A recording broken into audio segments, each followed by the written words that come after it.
Welcome to Q&A number 9. We have some great questions here. Question number 1.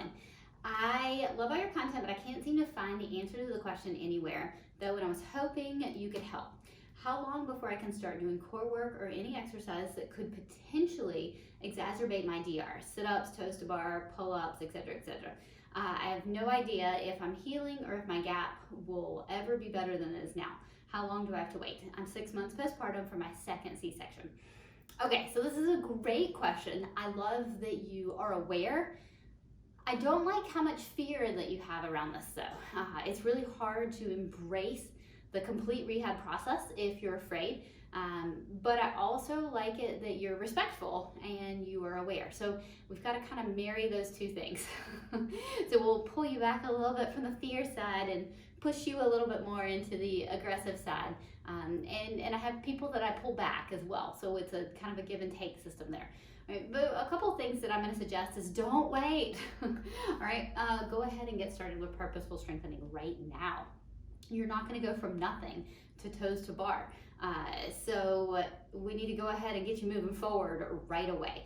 But just don't push too hard, I guess is my warning. And so like you're worried about making it worse, opening back up.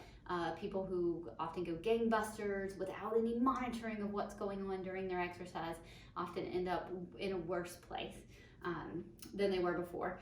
But I would have probably started core work at even 6 weeks postpartum. So I would have started a lot sooner.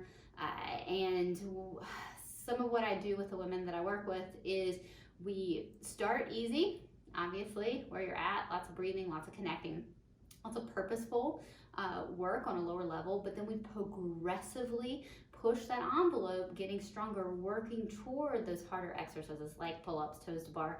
All of those I actually have in the Mom Fit program because I think they're good, but we progressively work up to them so that you can do them without worry. So it's all about being purposeful and systematic with your approach and doing it smartly. So it's not going to be that all or nothing. All right, so hopefully that helps with giving you some ideas for going ahead and moving forward and not being too afraid, but also continuing on your respectful level, which was really good. Question number 2. I was self-diagnosed with diastasis in February, thanks to your videos. Oh yeah, I'm glad that was helpful.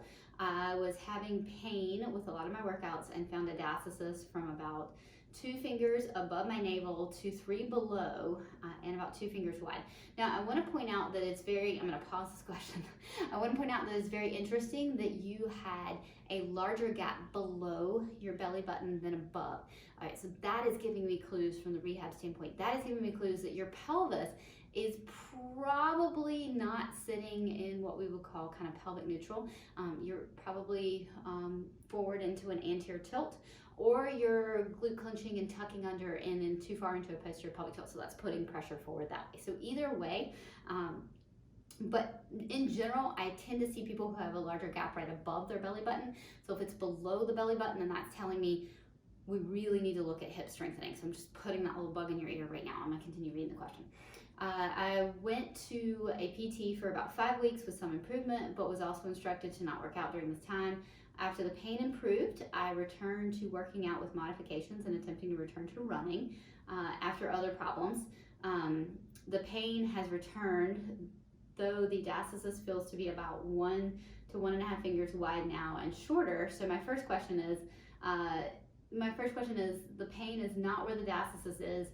Is this truly the cause? I'm also wondering about ongoing hip and lumbar pain. I was diagnosed with ankylosing spondylitis years ago, but after reading Angie's story, I wonder if my pains are something else. Okay, so I don't generally see a diastasis causing pain. So I don't think your diastasis is the cause of your pain. I think that potentially what could be causing your pain is also the same cause behind the diastasis not fully improving. So I consider diastasis to often be a result of alignment between rib cage and pelvis and how muscles are interacting. So the diastasis isn't, in and of itself, is probably not the cause at all. So there, based on this, I'm not even sure, you didn't tell me even where the pain was to even guess on that, but my guess is you gotta get somebody else to look at you or maybe go back to your PT. 5 weeks is pretty short. I'm not sure. I would probably maybe err more on the ortho side for this. Maybe someone with experience with runners that kind of looks at the whole picture. I'm guessing you have a bit more going on and really need some eyes on you. So it sounds like I definitely don't think your diastasis is the cause, but I do think it could be related in the fact that whatever's causing the diastasis is probably causing some of the other issues. And when you find that, you might get some spontaneous healing of your diastasis, which is really fun and can happen. I love it when that happens. It's like such a big win. People like fight for it. And then all of a sudden, poof, in like a week, they're like, what happened? This is amazing. I'm like, finally, you started moving like I wanted you to move. Anyway, so I think that you definitely have a lot of potential here to be better, but you got to get some more help. Okay, so get somebody else to look at you. I think that would be really good. Or hop into a well-done program with a physical therapist. Okay, so but get some help. All right, question number 3. Hi, Dr. Duvall, love your page so much. Thank you for your amazing content. Oh yeah, you're welcome. I love making content and trying to help people. I think you're the only person that might understand what kind of pain I'm dealing with. When I do lunges, I get this deep, painful pulling sensation at the base of my tailbone. It's awful and so painful. What is this and how can I remedy it? It started when I was pregnant with my second baby and has continued into postpartum, 10 months postpartum now. Any advice or insight is so appreciated. Okay, so first off, thank you very much for the kind words. I really appreciate them. And second, I am definitely not the only one that would understand this pain. There are amazing physical therapists out there that deal with this on a daily basis and would know exactly what it is if you walked in to see. So my best advice for you right now, for the quickest fix, is to go see an internal pelvic floor PT in your area that is good. Let them get their hands on you, more like inside of you, and do some deep pelvic floor release, because we need to release those muscles that are around that tailbone. And I think once that happens, you're going to be like, ooh, freedom, and that tailbone is going to move and you are going to feel fantastic. Then what I want you to do after you get some release work, you might be able to get a little bit of relief with this, but after you do get some release work done, this will help it hold. What I want you to do is get that femur moving back in that socket. Okay, so check out the videos that I have on shifting that hip back. I've got a video that was posted a couple weeks ago. I will link that in stories for you.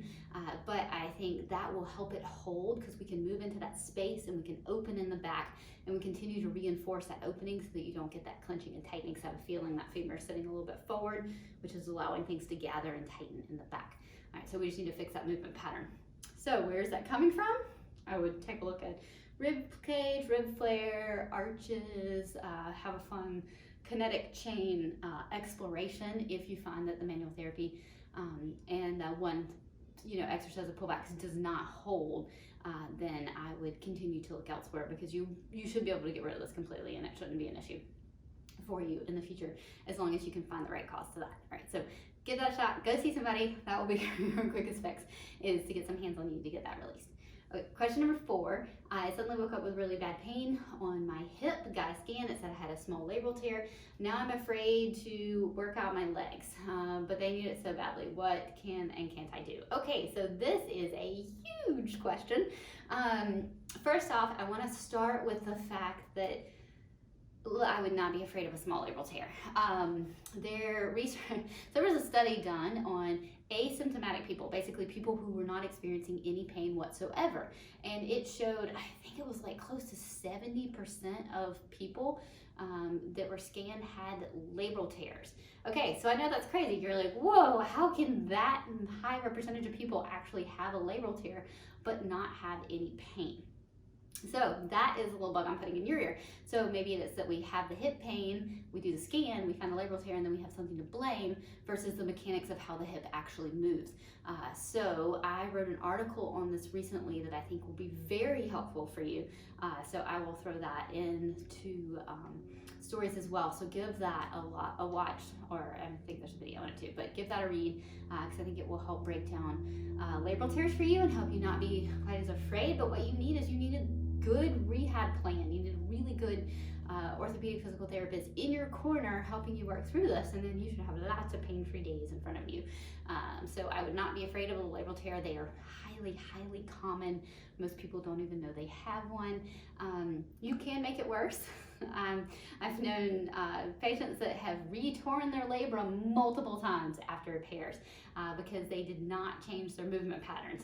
Okay, so you can make it worse. I'm not telling you that to scare you, but just to say it is not something you want to just ignore and go gangbusters. I would definitely get good rehab to improve the mechanics of how the hip is moving in the socket, how you're loading it, and then you should be good to go from there as long as you can get some good rehab for it. Right, so hopefully that will help give you some ideas and make you a little bit less afraid and a little more confident in finding a good rehab approach.